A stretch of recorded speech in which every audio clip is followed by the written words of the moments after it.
Last লেকচারে আমরা confined আনকনফাইন্ড aquifer সম্পর্কে জানছিলাম, পারমিয়াবিলিটি কি এই বিষয়েও জেনে এসেছি।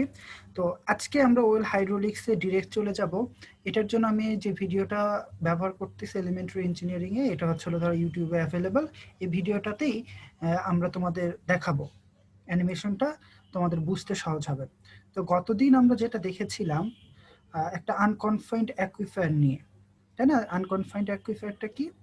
ওয়াটার বিয়ারিং একটা সয়েল লেয়ার যেখানে ওয়াটারটা 100% স্যাচুরেটেড থাকে, তাই না? এবং এটা হলো আমাদের আনকনফাইন্ড অ্যাকুইফার, এবং এর উপরে যে সয়েল লেয়ারটা এটা হলো কি, একটা পারমিয়েবল সয়েল লেয়ার। এখন এই অবস্থায় যদি আমি এই অ্যাকুইফারে একটা ওয়েল কনস্ট্রাক্ট করি, মানে হয়তোবা একটা টিউব আমি ঢুকাই দিব অথবা একটা কূপের মতো গর্ত করে যাচ্ছি, মানে একটা ওয়েল কনস্ট্রাক্ট করতেছি। তো এখানে সিম্পলি যদি আমি ওয়েল বা কূপ খনন করি, আমি জাস্ট একটা গর্ত করে ফেললাম। আর যদি আমি একটা টিউব ইনসার্ট করি, টিউব ইনসার্ট করলে দেখা যাবে যে আমাদের এই টিউবের একটা লেয়ার বা পুরো লেয়ার জুড়ে এখানে কি থাকবে, পারফোরেটেড পাইপ থাকবে। পারফোরেটেড পাইপ থাকবে মানে ছিদ্রযুক্ত, ছাকনাযুক্ত পাইপ, মানে ছিদ্র ছিদ্র পাইপ থাকবে। এতে কি হবে, ওয়াটার, আমার যেহেতু অ্যাকুইফারে ওয়াটার এবং পানি আছে এবং পানি স্যাচুরেটেড অবস্থায় আছে, পানিটা এবং পানি এবং সয়েলটা এই ফাঁকা জায়গায় আসার চেষ্টা করবে। কূপ মানে কি, এখানে কি হলো পোর্শন আসার চেষ্টা করবে।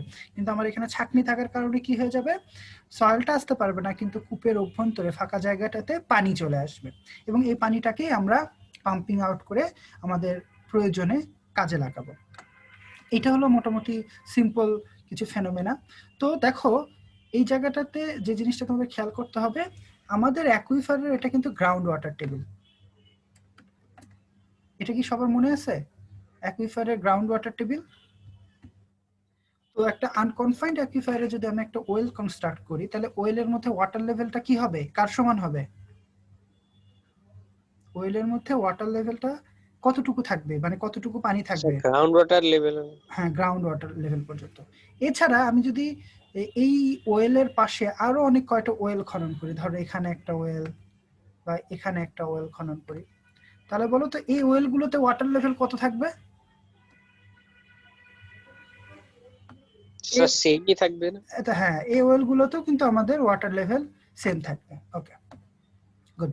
এখন এই ওয়েলে যদি আমি এখন পাম্প করি, এই ওয়েলটাতে আমি যদি পাম্পিং শুরু করি, পাম্পিং শুরু করলে কি হবে, ধরো এটা হলো ওয়াটার লেভেল।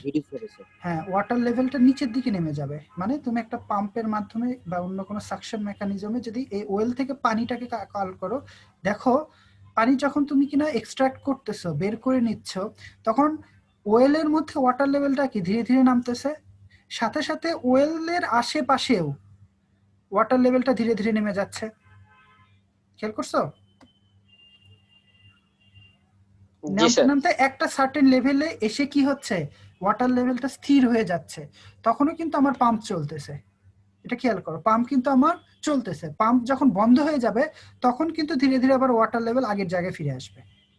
যখন কিনা পাম্প চলতেছে, পাম্প স্টিল রানিং অবস্থা, দেখবে একটা সময় যে ওয়াটার লেভেল আর নিচে নামতেছে না, ওয়াটার লেভেলটা আমার স্থির হয়ে যাচ্ছে। তো মানে ওয়াটার লেভেল একটা কনস্ট্যান্ট পজিশনে চলে আসতেছে।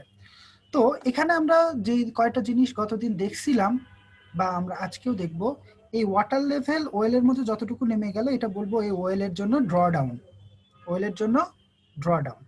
এখন দেখো ওয়েল থেকে যত দূরে যাব এই ড্র ডাউন, ওই লোকেশনের ড্র ডাউন কি কমবে না বাড়বে?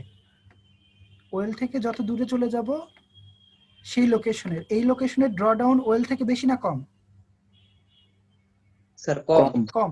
যত আমি ডানে যাব যেতে যেতে দেখতে করব কি, ওই লোকেশন গুলোতে ওয়েল থেকে যত দূরে আরো কম, কমতে কমতে একটা সময় এসে দেখবা আমার ওয়াটার টেবিল আর নামেই নাই, তাই না?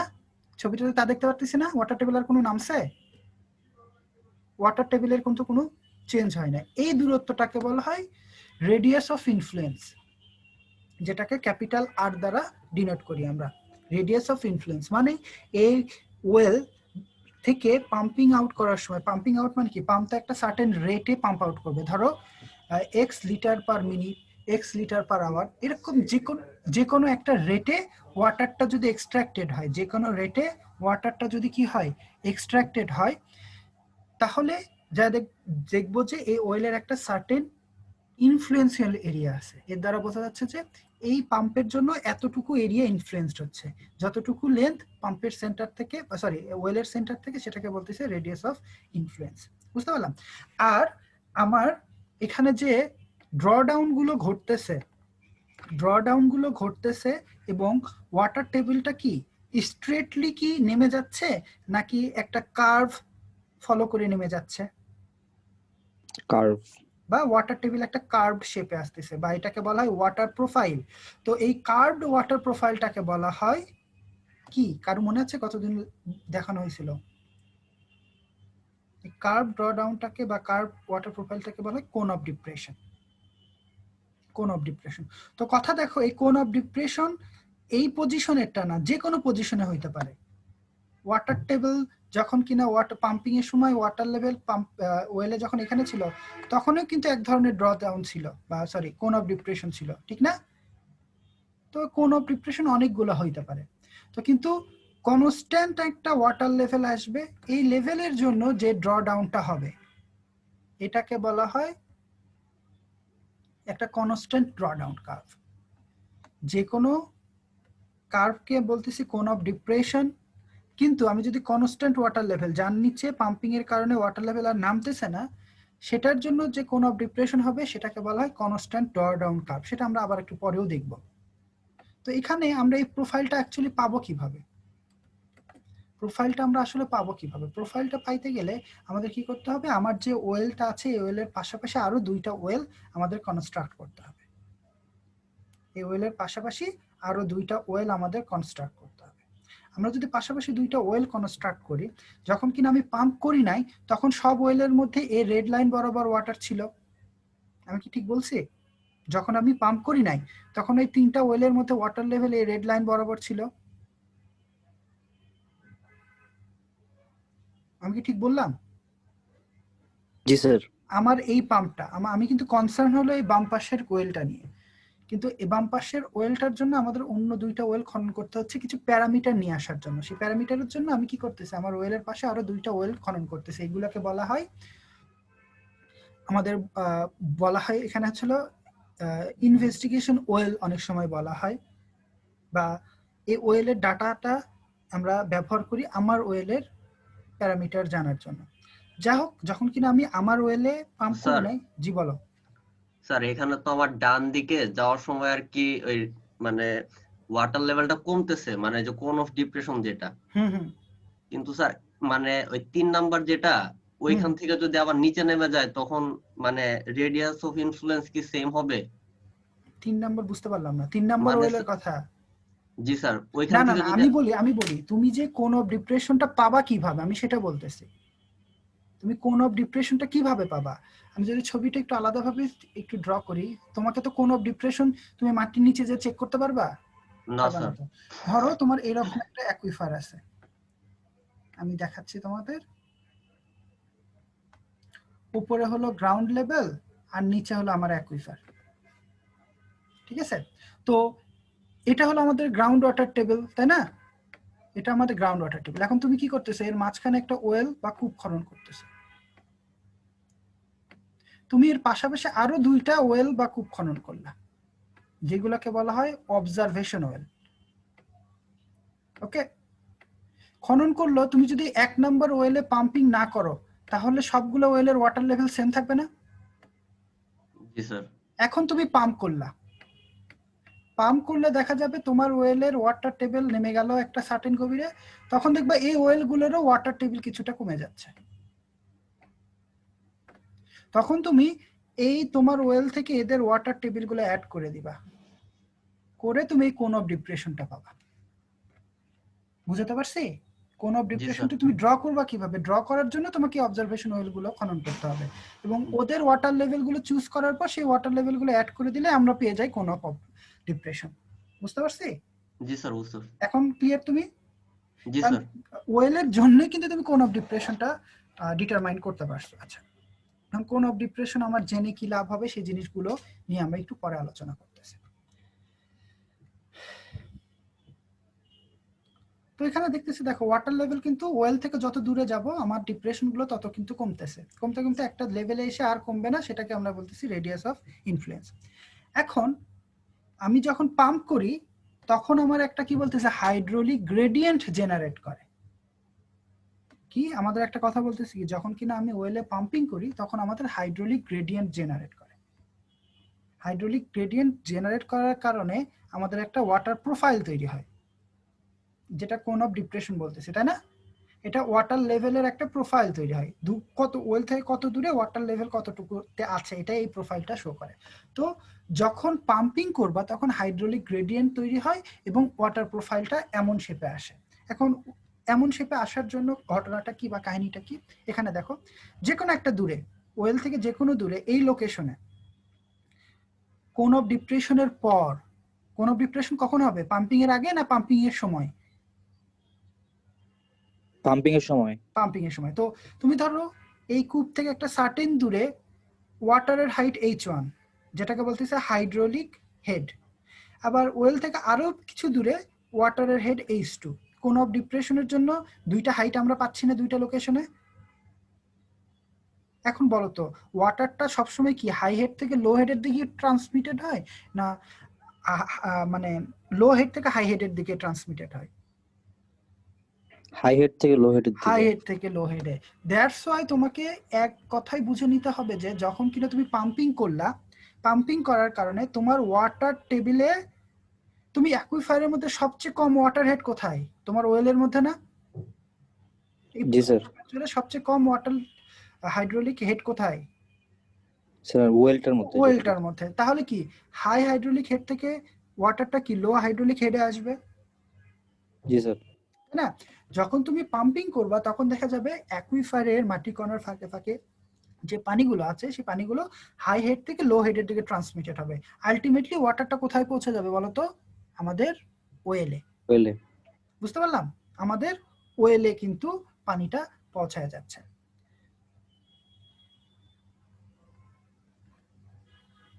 ঠিক আছে, এই দুটোকে বলতেছে হাইড্রোলিক হেড। আমরা কি জানি ওয়াটারটা ফ্লো করে হাই হাইড্রোলিক হেড থেকে লো হাইড্রোলিক হেড, এইটা তো আমরা সবাই জানি। তো আলটিমেটলি ওয়াটারটা কোথায় ট্রান্সমিটেড হচ্ছে? আমার ওয়েলে। ঠিক না? আমার ওয়েলে কিন্তু ওয়াটারটা ট্রান্সমিটেড হচ্ছে।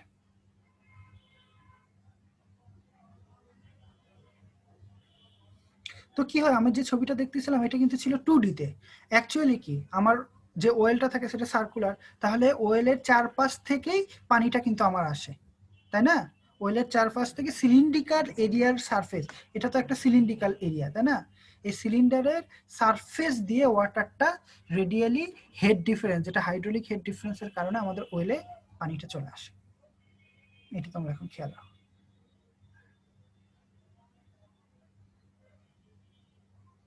এখন আমার কথাটা হইলো এই ছবিটা এই ভিডিওটাতে দেখো।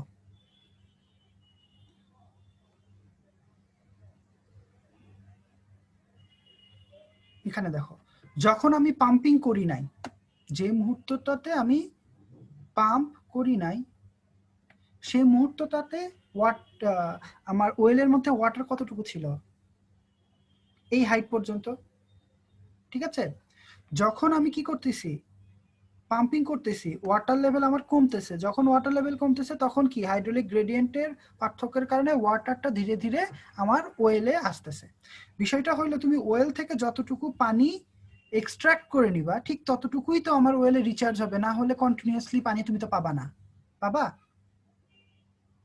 তুমি পাম্প করে পানি বের করে নিচ্ছ কি ওয়েল থেকে, তো ওয়েল থেকে ধরো প্রতি মিনিটে 10 লিটার, প্রতি সেকেন্ডে 10 লিটার পানি বের করতেছে, তাহলে 1 সেকেন্ড পর অন্তত 10 লিটার পানি তো আমার ওয়েলে আসতে হবে, না হলে পরের 10 সেকেন্ডে পানি ফিল আপ করতে হবে, মানে রিচার্জ হচ্ছে। তো অ্যাকুইফারের প্রপার্টিটা এরকম হইলো, তার মধ্যে যে পরোসিটি গুলো আছে তার মধ্যে সয়েলের পারমিবিলিটির কারণে ওয়াটারটা কি করতেছে ওয়েলটাকে বারবার রিচার্জ করতেছে। ওয়েলটাকে কি করতেছে বারবার কি করতেছে বলতো?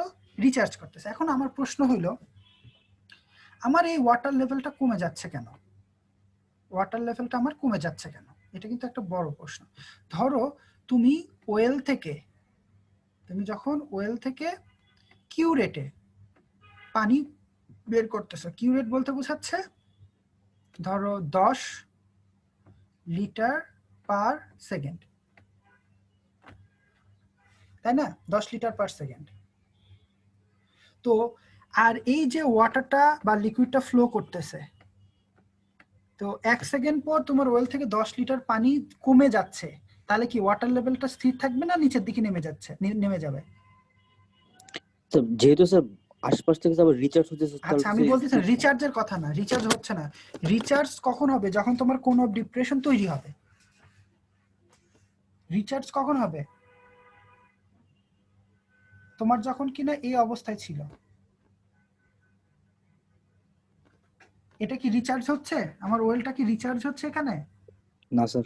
ওয়েলটা কিন্তু রিচার্জ হচ্ছে না। যখন আমার এই ওয়াটার লেভেলটা নিচে নেমে যাবে, তখন হাইড্রোলিক গ্রেডিয়েন্ট তৈরি হবে। গ্রেডিয়েন্ট তৈরির কারণে হাই গ্রেডিয়েন্ট থেকে লো গ্রেডিয়েন্টে ওয়াটার আসবে, তাই না? জি স্যার। তুমি একটা জুসের বোতলে তুমি যদি একটা স্ট্র ঢুকায় দাও, ঢুকায় দিয়ে তুমি স্ট্রতে মুখ লাগায় থাকলা, তুমি কি তোমার মুখে পানি জুস পাবা? নাকি তোমাকে সিপ করতে হবে? জি স্যার। সিপ করতে হবে, তাই না?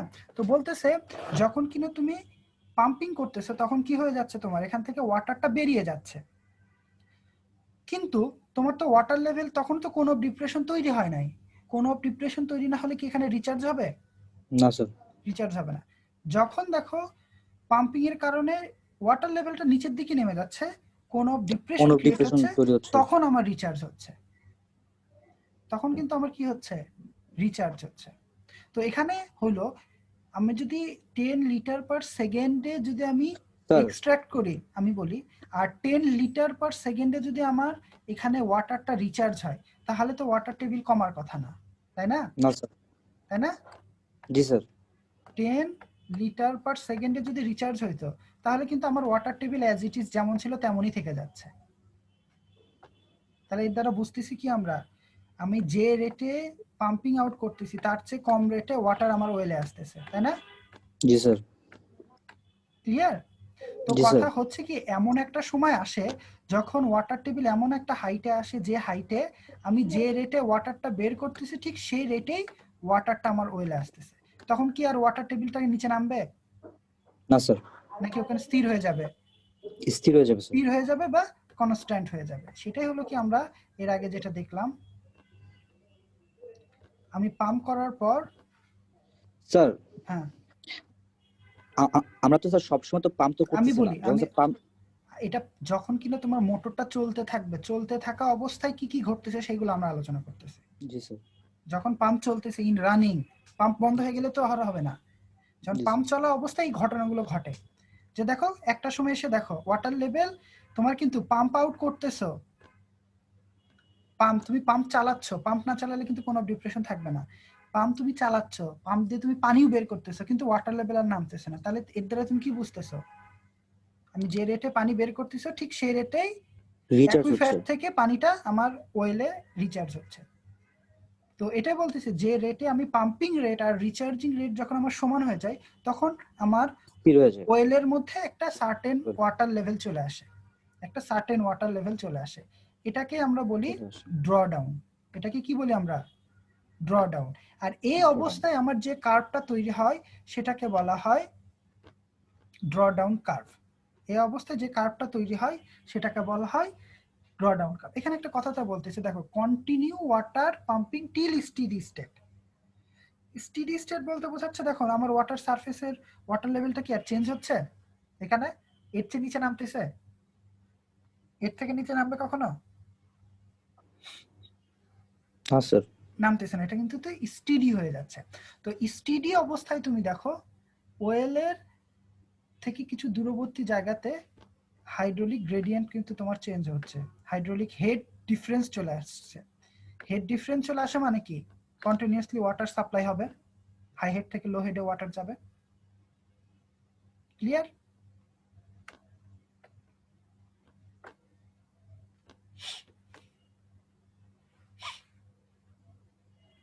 তো স্টেডি স্টেটের জন্য, তো তো এখন স্টেডি স্টেট কখন হলো, যখন এই কিউ এর ভ্যালু আর তোমার রিচার্জ কিউ এর ভ্যালু কি হবে, ইকুয়াল না আনইকুয়াল হবে? ইকুয়াল হবে যখন। ইকুয়াল যখন হবে। তো আমি আমার পাম্পটা চালায়ে কতটুকু পানি পাবো বা কত রেটে পানি পাবো বা প্রতি সেকেন্ডে, প্রতি মিনিটে, প্রতি আওয়ারে কতটুকু পানি পাবো, সেটা কিভাবে ক্যালকুলেট করতে পারি? যে আমার ওয়েলে কতটুকু পানি আসে, যতটুকু পানি আসে ততটুকুই পানি তো আমি পাবো, তাই না, স্টেডি স্টেটে, জি স্যার। তাই না? তো আমি যদি এই কিউ এর ভ্যালুটা, এই ইয়েলো কিউ যেটা কিনা রিচার্জ রেট, এই রেটটা যদি আমি কখনো ক্যালকুলেট করতে পারি, তাহলে আমি বলতে পারবো এই পানিটাই আমার পাম্পের মাধ্যমে বের হয়ে আসতেছে। বুঝতে পারলাম? জি স্যার। আচ্ছা, তো এখন আমাদের টার্গেটটা হলো এখানে কতটুকু পানি আমার ওয়েলে আসে, এটা কিভাবে বের করা যায় সেটা নিয়ে আমাদের একটু কনসার্ন হতে হবে। কনসার্নটা আমরা কিভাবে করতে পারি? তো এখানে দেখো, যখন কিনা স্টেডি স্টেট মেইনটেইন হবে, যখন কিনা স্টেডি স্টেট মেইনটেইন হবে, তখন যে দেখবা তোমার একটা কনস্ট্যান্ট প্রোফাইল চলে আসবে। স্টেডি স্টেট যখন চলে আসবে, তখন যে দেখবা একটা কনস্ট্যান্ট তোমার ওয়াটার লেভেল পাবা ইনসাইড দ্য ওয়েল, সাথে সাথে আবার কি পাবা, কনস্ট্যান্ট একটা কোন অফ ডিপ্রেশন পাবা, যেটাকে বলা হয় কনস্ট্যান্ট ড্রডাউন কার্ভ। বুঝতে পারলাম? দেখো, এই অবজারভেশন ওয়েলগুলোর মধ্যে ওয়াটার লেভেল কিন্তু তখন কনস্ট্যান্ট হয়ে যাবে, ওয়াটার লেভেলগুলো কনস্ট্যান্ট হয়ে যাচ্ছে। আচ্ছা, তো কনস্ট্যান্ট হয়ে যাওয়া মানে কি, আমরা স্টেডি স্টেটে চলে আসলাম, যতটুকু পানি পাম্প আউট করতেছে ঠিক ততটুকু পানি আমার ওয়েলে রিচার্জ হচ্ছে। এখন কতটুকু পানি আমার রিচার্জ হচ্ছে সেটা বের করতে আমাদের কিছু ক্যালকুলেশন করতে হবে। তো এখানে দেখো, যে কোনো অবস্থায় এই অবজারভেশন ওয়েলের যদি আমি বলি দুইটা কথা, আমার ওয়েলের সেন্টার থেকে এই অবজারভেশন ওয়েলের দূরত্ব যদি হয় R1 এবং R1 দূরত্বে কনস্ট্যান্ট ওয়াটার লেভেল যদি বটম থেকে Z1 হয় এবং ওয়েল থেকে R2 ডিস্টেন্সে, ওয়েল থেকে R2 ডিস্টেন্সে কনস্ট্যান্ট ওয়াটার লেভেল যদি Z2 হয়, এই দুইটা তুমি তো কন্ডিশন নিয়ে রাখলা। এখন দেখো, তুমি যে সয়েলটা নিচ্ছ, অ্যাকুইফায়ারের মধ্যে পোর স্পেসগুলো কি 100% ওয়াটার দ্বারা কি থাকে, ফিল্ড থাকে। কিন্তু কথা হলো অ্যাকুইফায়ারের পারমিয়েবিলিটি থাকবে, ওয়াটার শুধু থাকলেই হবে না, এই পোর স্পেসের মধ্যে দিয়ে ওয়াটারটা কি করতে হবে, ফ্লো করতে হবে, ঠিক না? তো বলতেছে এই ভয়েড স্পেসের মধ্যে ওয়াটার ফ্লোটা যদি হয় ল্যামিনার, নট টার্বুলেন্ট, ল্যামিনার যদি হয়, আর একটা স্টেডি স্টেট মেইনটেইন থাকে, মানে স্টেডি স্টেট ল্যামিনার ফ্লোর জন্য আমাদের একজন সায়েন্টিস্ট ডার্সি একটা ফর্মুলা বা ইকুয়েশন দিয়ে গেছেন, যেটাকে আমরা ডার্সিস ল বলি। তো ডার্সিস লটাকে যদি আমরা একটু স্পেসিফিক্যালি জানার চেষ্টা করি, সেটা হলো, ধরো কোনো একটা পোরাস মিডিয়াম, পোরাস মিডিয়াম মানে কি, যার মধ্যে ওয়াটার বা লিকুইড পাস করতে পারে। ধরো আমাদের পোরাস মিডিয়াম হলো সয়েল, তো ধরলাম এল লেন্থের একটা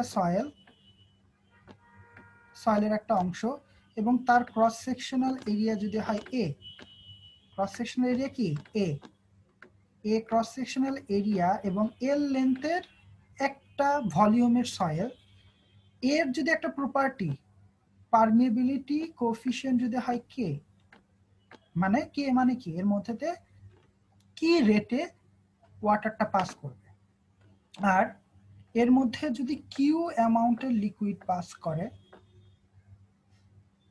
আর ওয়াটারটা কি হাই হেড থেকে লো হেডে যায় না লো হেড থেকে হাই হেডে যায়?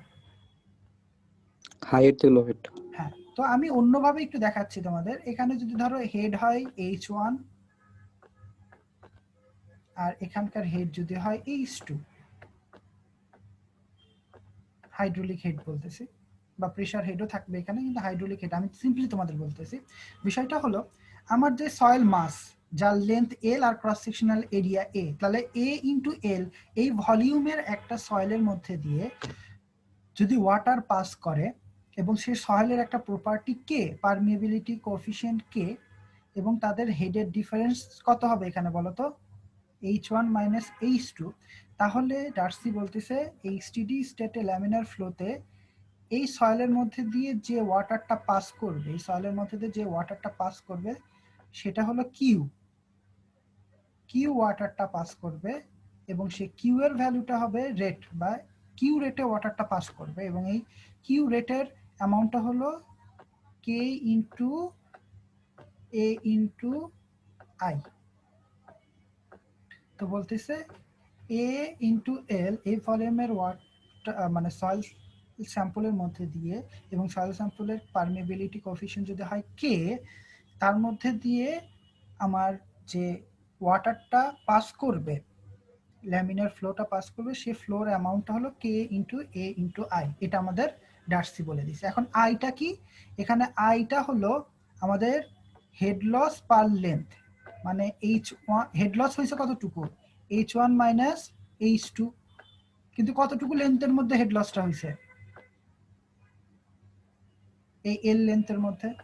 ঠিক আছে, তাহলে আই সমান আমরা লিখতে পারি H1 minus H2 divided by এল, বা তুমি বলতে পারো এর যে গ্রেডিয়েন্টটা আছে, স্লোপটা আছে। এটা হলো আমাদের ডার্সি সাহেব এই ফর্মুলাটা।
তো এই ডার্সির আমার যে ফর্মুলা দিল, ডার্সির ফর্মুলা, এই ফর্মুলা দিয়ে কি বলতেছি, পোরাস মিডিয়া বা আমাদের পারমিয়েবল সয়েলের মধ্যে দিয়ে ওয়াটার কিভাবে পাস করবে।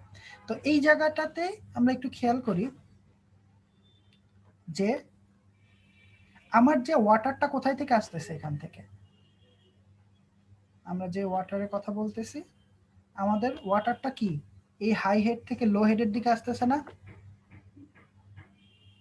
আমরা একটু কোরিলেট করতে পারতেছি কিনা, ওয়াটারটা হাই হেড থেকে লো হেডের দিকে আসতেছে, তাহলে আমার এখানে কিন্তু একটা স্লোপ আছে বা একটা গ্রেডিয়েন্ট আছে, তাই না?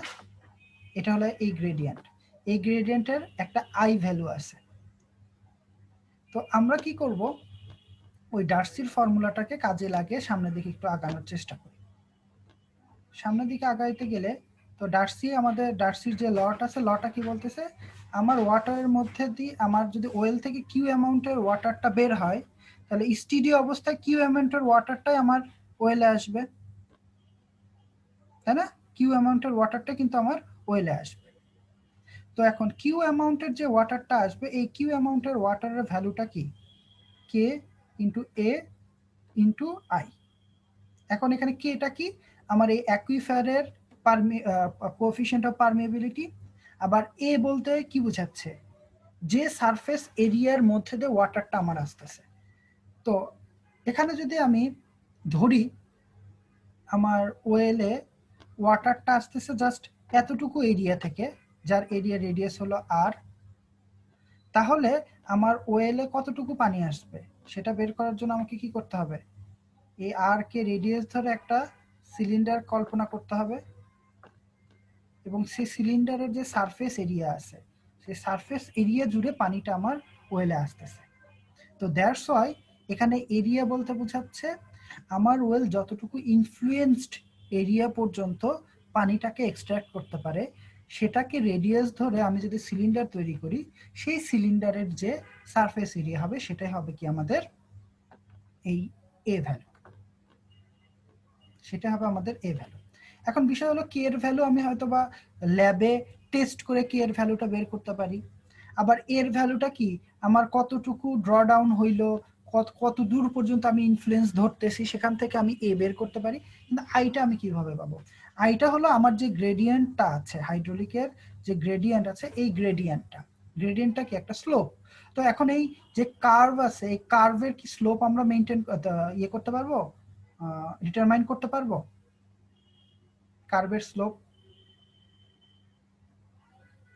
যে কোন অফ ডিপ্রেশন বা কনস্ট্যান্ট ড্র ডাউন কার্ভ এর কি আমরা বের করতে পারবো, স্লোপটা বের করতে পারবো ডিরেক্ট? এটার একটা কার্ভ, স্লোপ বের করতে পারবো না। তখন আমরা একটা ডিফারেন্সিয়াল ইন্টিগ্রেশন এই বিষয়গুলোর জন্য আমরা একটু চিন্তা করি। আমরা ছোট্ট একটা এলিমেন্ট নিয়ে অ্যানালাইসিস করি, তারপর সেটাকে ইন্টিগ্রেট করব। সেজন্য আমি ধরতেছি ওয়েলের মিড থেকে আর দূরত্বে আমাদের ওয়াটারের যে হাইড্রোলিক হেড সেটা হলো জেড। এরপর আমি কি করতেছি, এই আর থেকে আবার সিম্পল অল্প একটু দূরত্ব আর ডি আর দূরত্বে যদি আমি ডিটারমাইন করি, তাহলে ডি আর দূরত্বে এই হাইড্রোলিক হেডটা বেশি হবে না কম হবে জেড এর তুলনায়? বেশি হবে, একটু বেশি হবে। তো সেটাকে আমরা একটু জুম করে যদি দেখি, এখানে বলতেছে কি আর দূরত্বে ছিল এতটুকু আর ডি প্লাস ডি এর দূরত্বে আছে এতটুকু, তাহলে হাইড্রোলিক হেডের ডিফারেন্সটা কতটুকু? ডিজেড। তাহলে এখান থেকে আমি স্লোপ বের করতে পারবো না? এখন কার্ভের ছোট্ট একটা অংশকে আমরা কি স্ট্রেট লাইন ধরতে পারি কি না? জি স্যার।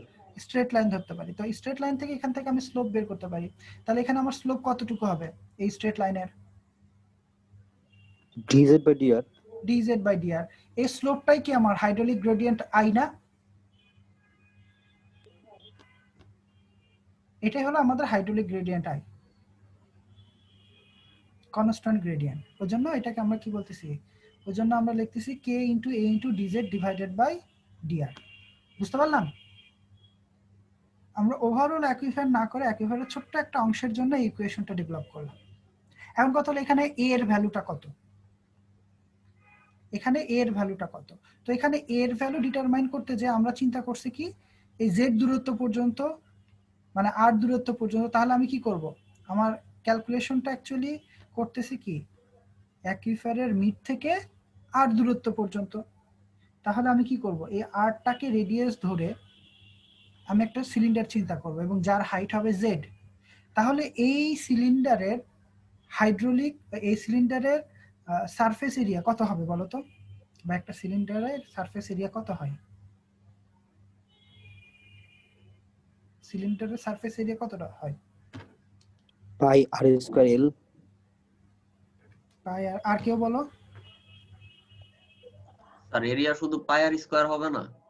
আমি বলছি সারফেস এরিয়া। এটা আমি ক্রস সেকশনাল এরিয়া বলতেছি না, আমি সিলিন্ডারের সারফেস এরিয়ার সূত্র কত? 2 পাই আর এইচ, মনে আছে? সিলিন্ডার, আমি বলতেছি তোমাকে একটা সিলিন্ডারের কথা, একটা সিলিন্ডার, এইরকম একটা সিলিন্ডারের কথা বলতেছি। এই সিলিন্ডারের সারফেস এরিয়া, চারপাশ জুড়ে যে সারফেসটা আছে তার এরিয়া কত হবে?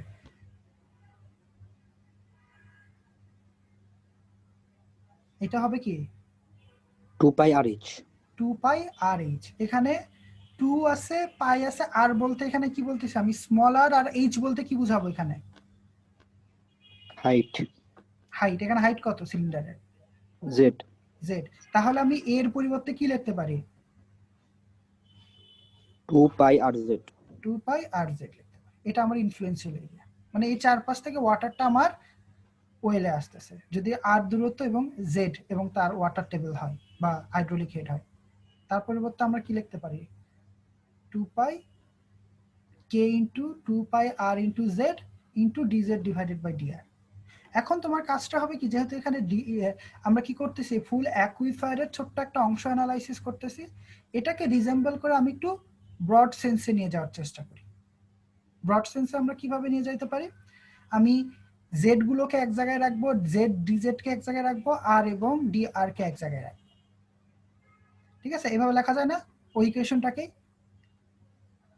এখানে কি করলাম, ওয়েল এর সেন্টার থেকে যে কোনো দূরত্বকে রাখলাম এবং ওই দূরত্বে ওয়াটার টেবিলের হাইট কত সেটাকে আমরা বের করে রাখলাম। এখন দেখো, যখন কিনা আর এর ভ্যালু ইন্টিগ্রেট করতে চাচ্ছি, মানে আমি এখন ওভারঅল অ্যাকুইফায়ারের একটা কি বলবো ফেনোমেনা নিয়ে আলোচনা করব, তখন আমাকে অবশ্যই ছোট্ট অংশ নিয়ে পড়ে থাকলে হবে না, এটাকে ইন্টিগ্রেট করতে হবে। ইন্টিগ্রেট কিভাবে করব, যখন আর এর ভ্যালু R1 ছিল তখন জেড এর ভ্যালু কত ছিল বলো তো?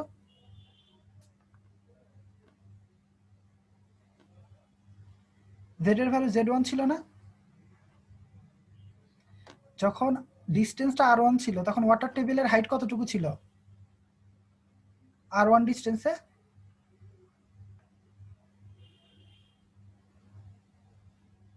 Z1 ওয়েল থেকে r1 দূরত্বে ওয়াটার টেবিলের হাইট কত ছিল? z1। ওই জন্য r1 থেকে z1 দিলাম। এরপর ওয়েল থেকে r2 দূরত্বে ওয়াটার টেবিলের হাইট ছিল z2, তাহলে আমি লিমিট দিয়ে দিলাম। এখন এটাকে তুমি ইন্টিগ্রেট করো। নরমালি ইন্টিগ্রেট করলে তুমি দেখবা যে k এর একটা ফর্মুলা তুমি পাচ্ছ। বুঝতে পারলা? তো এই ফর্মুলাটা কি? আমার অ্যাকুইফারের কোএফিসিয়েন্ট অফ পারমিয়েবিলিটি বের করার সূত্র। অ্যাকুইফারের কোএফিসিয়েন্ট অফ পারমিয়েবিলিটি বের করার সূত্র। আবার যদি উল্টা দিকে চিন্তা করি, আমি যদি অ্যাকুইফারের কোএফিসিয়েন্ট অফ পারমিয়েবিলিটি জানি, তাহলে অ্যাকুইফার থেকে কতটুকু ডিসচার্জ পাবো সেটা বের করতে পারবো এই সূত্র দিয়ে। পারবো কিনা বলো? তাই না? দুইটা কথা। এখানে একই সূত্রকে কিউ কে এই পাশে নিয়ে আসো, ইকুয়েশনটাকে একটু চেঞ্জ করে ফেলো, তাহলে কি পেয়ে যাবা? আমার অ্যাকুইফারের রিচার্জ কতটুকু হচ্ছে স্টেডি স্টেটে, আর স্টেডি স্টেটে যতটুকু রিচার্জ হচ্ছে ততটুকুই তো আমরা পাম্প আউট করে পাচ্ছি, মানে ওয়েল থেকে পাচ্ছি। বুঝতে পারছি? জি স্যার। এখন আমাদের কাজটা হবে, তোমরা যেটা একটু ড্র করে নিবা, তোমাদের কাজটা হবে এই লিমিটটা কত থেকে কত নিবা। লিমিটটা আমি যদি বলে দেই আমার ওয়াটার টেবিলের হাইট, যদি বলি গ্রাউন্ড ওয়াটার টেবিলের হাইট হইল ডি, এটা একটু তোমরা লেখো, এর ভ্যালু যদি হয় ডি, যেটা হলো গ্রাউন্ড ওয়াটার টেবিলের হাইট, মানে পাম্প করার আগে আমার ওয়েলে ওয়াটারের হাইট যদি হয় ডি, এবং পাম্প করার পর ওয়েলের মধ্যে কনস্ট্যান্ট হাইট যদি হয় small D, constant height after pumping এর পর বা পাম্পিং এর সময় কনস্ট্যান্ট হাইট যদি হয় ডি, এবং তোমাকে r1 r2 এর পরিবর্তে তোমাকে দুইটা লোকেশন চুজ করতে হবে। তোমাকে দুইটা লোকেশনে কাজ করতে হবে। একটা হইলো আমার ওয়েলের ঠিক মাঝখানে ওয়াটার টেবিল যা, আর ওয়েলের গা বরাবর ওয়াটার টেবিল কি সেম? একটু বলো তো। আমার ওয়েলের মাঝে, ঠিক মাঝের লোকেশন যেটা, একই না? এই কনস্ট্যান্ট যে height water table inside the well আর at the face of the well same কিনা? একটু মনে হয় বেশি। বেশি হবে কি তোমাদের কি মনে হয়? একবারে ফেসে সেম তো, এখান থেকে আস্তে আস্তে উপর দিকে উঠে যাচ্ছে। ঠিক আছে, ওয়েলের ইনসাইড এবং ওয়েলের ফেসে ওয়াটার টেবিল কিন্তু সেম। এখন আমরা কিন্তু সব ক্যালকুলেশনগুলো ওয়েলের সেন্টার থেকে করতেছিলাম, তাই না?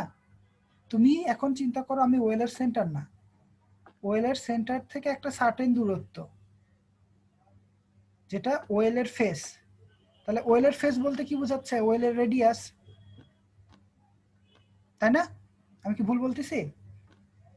ওয়েলের ফেস বলতে কি বোঝাচ্ছে? আমার ওয়েলের রেডিয়াস যেটা। এখন লিমিটটা তুমি ওয়েলের রেডিয়াস থেকে শুরু করে তুমি শুরু করবা কি ওয়েলের রেডিয়াস অফ ইনফ্লুয়েন্স যতটুকু, যেটা আমরা প্রথমে দেখে আসলাম আর পর্যন্ত তুমি কি করো? ইন্টিগ্রেট করো। এখন বলতো আর হাইটে যে ওয়াটার টেবিলের হাইট কত হয়ে যাবে? আর দূরত্বে যে ওয়াটার টেবিলের হাইট কত হবে?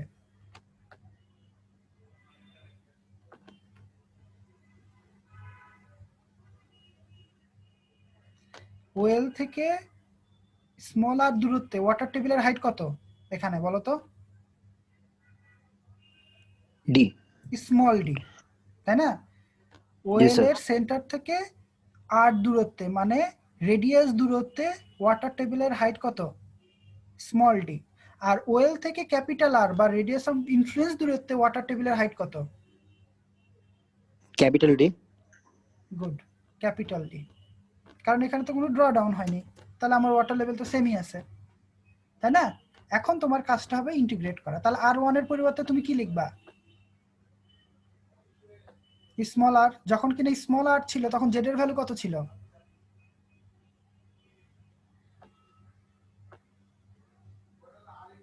আর এর ভ্যালু যখন আর ছিল তখন জেড এর ভ্যালু কত ছিল সেই লোকেশনে? Small D. Small D. আবার আর এর ভ্যালু মানে ডিসটেন্সের ভ্যালু যখন ক্যাপিটাল আর ছিল তখন জেড এর ভ্যালু কত ছিল? Capital D. Capital D. ঠিক আছে, তো তোমাদের আগামী দিনের কাজ হবে এই লিমিট করে তোমার ইকুয়েশনটা বের করা, কিউ এর ইকুয়েশনটা বের করা। কি এই লিমিটটাকে বের করে তোমাকে কিউ এর ইকুয়েশনটা বের করা, এটা তোমরা আগামী দিন করে নিয়ে আসবা।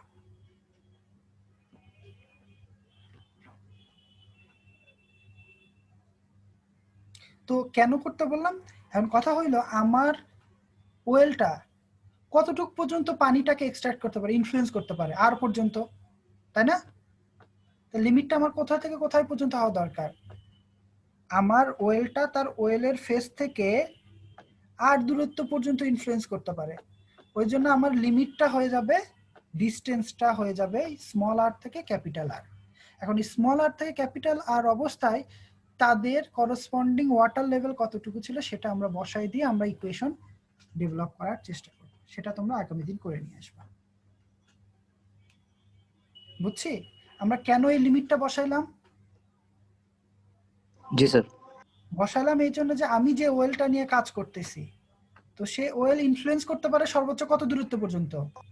তার ফেস থেকে আর দূরত্ব পর্যন্ত। সর্বোচ্চ আর দূরত্ব পর্যন্ত, তাই না? এরপরের পানিটাকে নিয়ে তো সে কনসার্ন না, কনসার্ন কি না এতটুকু। না স্যার। তো তাকে ইন্টিগ্রেট করব কতটুকু, কোথায় থেকে কতটুকু পর্যন্ত? তার ফেস থেকে তার রেডিয়াস অফ ইনফ্লুয়েন্স পর্যন্ত, যার কারণে আমরা কি পাচ্ছি এরকম একটা ইকুয়েশন পাবো। তো ইকুয়েশনটা কেমন হবে সেটা তোমরা আগামী দিন লিখে নিয়ে আসবে, এই ছবিটা তোমাদের ভিডিওটা ক্লাসরুমে দিয়ে দিব, এর জন্য তোমাদের এই ইকুয়েশনটা কেমন হবে সেটা তোমরা আমাদের জন্য দেখাবা, ঠিক আছে?